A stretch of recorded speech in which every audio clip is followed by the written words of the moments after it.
Welcome back guys, स्वागत करता हूं मैं मेरे यूट्यूब चैनल में एक अनदर वीडियो पे। आज हम देखेंगे सेंट्रल गवर्नमेंट ने कुछ एम्प्लॉयमेंट में चेंजेस किए गए हैं। ये एम्प्लॉयमेंट में चेंजेस किस प्रकार हैं, ग्रेजुएटी से रिलेटेड है। तो ग्रेजुएटी में क्या क्या चेंजेस किए गए हैं मैं इस वीडियो में आपको बताऊँगा और डिटेल से बताऊँगा। और ये कब से लागू होंगे, 1 अप्रैल 2026 से ये लागू होंगे। तो मैं डिटेल में बताऊँगा। तो चलिए स्क्रीन पर चलते हैं और बताता हूँ मैं आपको ये चेंजेस जो लागू हो चुके हैं वो क्या क्या हैं। तो देखो, आपका जो है आपका नोटिस पीरियड जो है वर्किंग टेन्योर माना जाएगा। ठीक है, ये कुछ नियम बदले गए हैं सेंट्रल गवर्नमेंट की तरफ से। ये मैं आपको मोटा मोटा बता देता हूँ। ठीक है, आप जो है इसको देखते रहो और आप कौन से वाले टर्म में आते हैं तो उसका आपका क्या फ़ायदा मिल सकता है वो भी आप साथ ही साथ देखते हुए चले। ठीक है, आपका जो नोटिस पीरियड है वो वर्किंग टेन्योर में माना जाएगा। जो भी आपका 2-3 महीने का नोटिस पीरियड होता है, 1 महीने का होता है, वो आपका जो है वर्किंग टेन्योर में माना जाएगा। कंपनी ने आपका इस्तीफा स्वीकार कर लिया है उसके बाद से। ठीक है, इस्तीफा स्वीकार करने के बाद से ये एप्लीकेबल हो जाएगा। और जब आपका फुल एंड फाइनल होगा तो 2 दिन में आपको पैसे मिल जाएंगे। फुल एंड फाइनल सेटलमेंट 2 दिन में आपको मिलना जरूरी है। कौन से लेबर कोड के तहत? यह है सेक्शन 70 का 2 के तहत।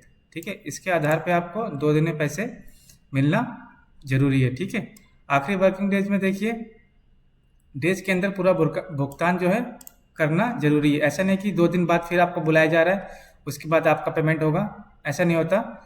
2 दिन के भीतर ही आपको पेमेंट लेके आपको जाना होगा। ठीक है, कंपनी से। और देरी हुई तो क्या होगा, देखिए, अगर देरी हुई तो 2 दिन में पैसा नहीं मिला तो कानून का उल्लंघन माना जाएगा और लेबर डिपार्टमेंट में आप उसकी शिकायत को दर्ज कर सकते हैं। ठीक है, साथ ही आपको इंटरेस्ट मिलेगा उस पर। जितने दिन की देरी होगी उतना आपको इंटरेस्ट मिलेगा फुल एंड फाइनल के बाद। और देखिए, ग्रेजुएटी का जो मेन मैं कह रहा था, मेन इसमें चेंजेज हुए। अब जो है 1 साल की नौकरी कहीं भी करते हैं तो भी आपको ग्रेजुएटी मिलेगा। कहीं भी अगर 1 साल की नौकरी आप करते हैं उसमें अगर 2-3 महीने का आपका जो है ये जो नोटिस पीरियड रहेगा ना 2-3 महीने का, तो वो भी इंक्लूड माना जाएगा। ठीक है, सपोज दैट कि आप 9 महीने कहीं जॉब कर रहे हो, उसके बाद आपने 3 महीने का नोटिस पीरियड आपने रिजाइन कर दिया, तो वो 3 महीने का नोटिस पीरियड भी काउंट होगा, तो वो 1 साल कंप्लीट हो जाएंगे। कंप्लीट होने के बाद फिर आपको ग्रेजुएटी मिल पाएगा। 1 साल के लिए भी प्रावधान कर दिया है ग्रेजुएटी के लिए। पहले क्या थे, पहले 5 साल जरूरी थे, अब जो है वो कैंसिल कर दिया गया है। अब 1 साल में आपको ग्रेजुएटी मिल पाएगा। ठीक है, क्या है देखिए बड़े फायदे। पैसे मिलने में देरी खत्म हो गई। पहले बहुत देर होते थे पैसे मिलने में, वो देरी जो है खत्म कर दिया है सेंट्रल गवर्नमेंट की तरफ से। कर्मचारी को ज़्यादा सुरक्षा मिलेगा। ठीक है, नौकरी बदलने में आसान होगी, कहीं भी आप जॉब कर सकते हैं जहां आपको सुटेबल लगे 1 साल की ग्रेजुएटी लेने के बाद। ठीक है, और जो अभी जो नया नियम आया है देखिए, बेसिक सैलरी जो सीटीसी है ना आपकी, सीटीसी ये 50% से कम नहीं होना चाहिए। ठीक है, बेसिक सैलरी जो आपकी सीटीसी, सपोज दैट कि आपकी सीटीसी 20,000 है और आपकी बेसिक सैलरी 50,000, उसका जो है 50% होना चाहिए 10,000 से कम नहीं होना चाहिए। 50% सीटीसी जरूरी है। ये नए नियम है जो 1 अप्रैल 2026 से लागू हो चुके हैं।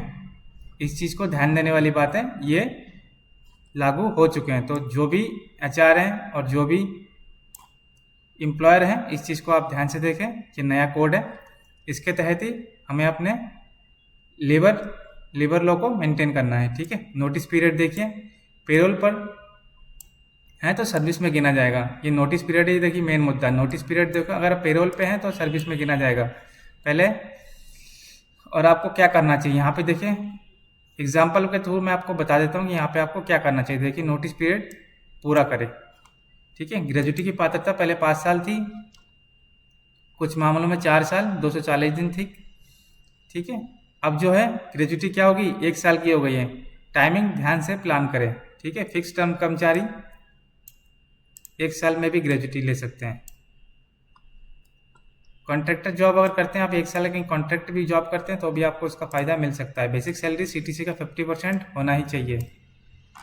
सैलरी स्ट्रक्चर को आप देखकर इसमें समझ सकते हैं। ठीक है, पेमेंट टाइम 2 दिन में फुल एंड फाइनल और 30 दिन के अंदर ग्रेजुएटी आफ्टर रिजाइन। देरी हुई तो शिकायत कर सकते हैं। ठीक है, फायदा क्या है इसमें, नोटिस पीरियड जोड़कर एलिजिबिलिटी पूरी हो सकती है। नोटिस पीरियड का जोड़कर आपका जो 1 ईयर का है वो एलिजिबिलिटी पूरी हो सकती है, अगर आप इस वाले कैटेगरी में आते हैं। ओके, जल्दबाजी ना करें, समय को पूरा कंप्लीट करें। ये कुछ नए लेबर कोड थे ग्रेजुएट रिलेटेड, और जो भी मैंने बताया आपको नियम से रिलेटेड लेबर लॉ के आधार पे, तो आपको इसको फॉलो करना है। और देखिएगा डिटेल में, आपको मैंने सब कुछ बता दिया। कुछ नया अपडेट आता है तो मैं आपको ज़रूर इन्फॉर्म करता हूँ। चैनल को फॉलो कर लेना ऐसे ही अपडेट के लिए। Thank you for watching, bye bye guys.